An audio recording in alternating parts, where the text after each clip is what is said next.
सोने का सफेद अंडा।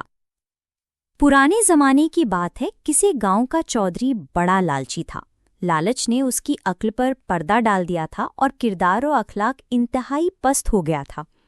वो गांव के किसी भी शख्स के पास कोई भी कीमती चीज देखता तो उसे किसी भी तरीके हथिया लेता। गांव वाले उसके रवैये से तंग आ चुके थे।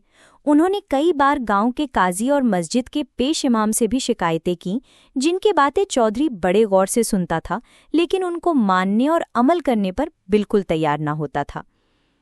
अगर उसे मालूम हो जाता कि किसी के पास अच्छी नस्ल की गायें, भैंस या बकरी, यहाँ तक कि मुर्गी ही क्यों ना हो, वो बेचारा उससे महरूम हो जाता। गांव वाले अपने अच्छे से अच्छे जानवर में भी कोई न कोई ऐब निकालते और उसे सारे गांव में मशहूर कर देते थे, ताकि उनका जानवर लालची चौधरी से महफूज रहे।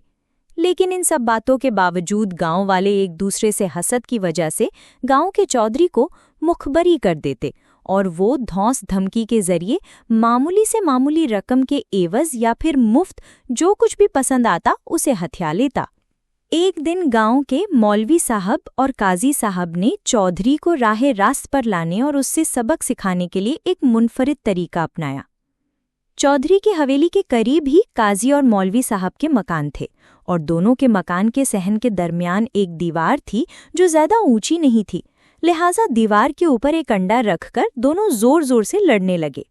मौलवी साहब ने कहा, ये सफेद सोने का अंडा मेरी दीवार पर है, इसलिए मालिक भी मैं हूं। काजी साहब मौलवी साहब की बात सुनकर बोले, ये दीवार तुम्हारी कब से हो गई? मुर्गी भी मेरी, दीवार भी मेरी है। सोने का अंडा मेरी मुर्गी का है, इसलिए मालिक भी मैं ही हुआ। मौलवी साहब ने जवाब में कहा, चलो मान लेते हैं कि मुर्गी तुम्हारी है जो रोज एक सोने का अंडा देती है, मगर आज इसने मेरी दीवार पर अंडा दिया है, इसलिए ये अंडा मेरी मिल्कियत हुआ। जब काजी और मौलवी की लड़ाई की आवाजें चौधरी ने सुनी तो वो भागम भागा आ पहुंचा, लेकिन जब दीवार पर रखा एक आम सा अंडा देखा तो हैरत जदा रह गया। उसने जैसे ही कुछ बोलने के लिए मुंह खोला, काजी साहब फौरन बोल उठे, देखें चौधरी साहब, मेरी मुर्गी ने आज गलती से सफेद सोने का अंडा इस दीवार पर दे दिया है जहां ये रखा हुआ है, और मौलवी साहब इस पर अपना हक जमा रहे हैं। ये सुनकर मौलवी साहब फौरन बोल उठे, ये मेरी दीवार है, इसलिए इस पर मौजूद अंडा भी मेरा है, लिहाजा मालिक भी मैं हूं। जब चौधरी ने उनकी बातें सुनी तो उसका लालचीपन जाग उठा और वो बोला, सुनो, मैं तुम्हारी बहुत इज्जत और एहतराम करता हूँ और गांव का चौधरी भी मैं हूँ। ये मकान मैंने ही तुमको बनाकर दिया है, इसलिए मुर्गी भी मेरी है और अंडे का मालिक भी मैं हूँ, लेकिन फिर भी अंडे और मुर्गी के बदले तुमको माल और दौलत देता हूँ। उसने दोनों को अपनी लालची आंखों से घूरते हुए कहा। मौलवी साहब मरी मरी आवाज में बोले, आप सोने के अंडे के बदले कितनी रकम देंगे? चौधरी ने गरजदार आवाज में कहा, बेफिक्र रहो, तुमको 10,000 रुपये मिल जाएंगे।